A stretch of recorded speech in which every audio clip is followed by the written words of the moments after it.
তো গাইস আজকে গিয়েছিলাম আমরা কাজে, আর কাজে গিয়ে যে আমাদের গাড়িটা এভাবে ফেসে যাবে আমরা ভাবতেও পারিনি। তো এই ভিডিওটা তোমরা শুরু থেকে লাস্ট পর্যন্ত দেখো। হ্যাঁ, তো সকাল সকাল রেডি হয়ে এখন চলে যাচ্ছি আমরা কাজের সাইডের দিকে। আর এখান থেকে আমাদের সাইড কিন্তু একটু দূরে আছে, তার জন্য আমরাকে হেঁটে যেতে হচ্ছে।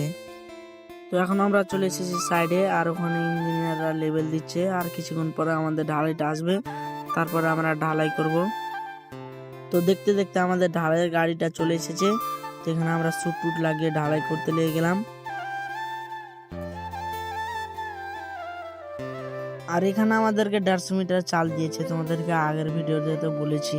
তো যাই হোক, এখানে আমাদের ঢালাই করা হয়ে গেছে। তো এখন চলে যাচ্ছি আমরা রুমের দিকে। তো আমরা রুমে এসে এখানে 50 পিস মতন সারিয়া লোড করলাম, আর কিছু ইউবার নিয়ে নিলাম।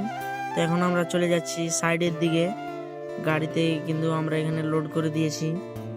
তো যাই হোক, আমরা তো এখানে সাইডে এসেছি, আর এখানে কিন্তু আমাদের কপালটা অনেক খারাপ।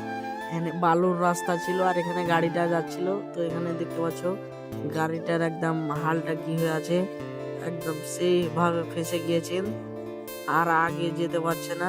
তো যাই হোক, আমাদেরকে কষ্ট করে এখান থেকে সারিয়াগুলো খালি করতে হচ্ছে। গাড়ি খালি করে দিয়ে এখানে আমরা সবাই মিলে কাজে লেগে পড়েছি। আর এখানে আজকে আমরা ইউবার বানছি, দেখতে পাচ্ছ। তো বেশ কিছুক্ষণ ইউবার বানার পরে এখন আমাদের সন্ধ্যা কাছে আসে। তো আজকের মিনি ব্লগটা এখান থেকে আমি রাখছি।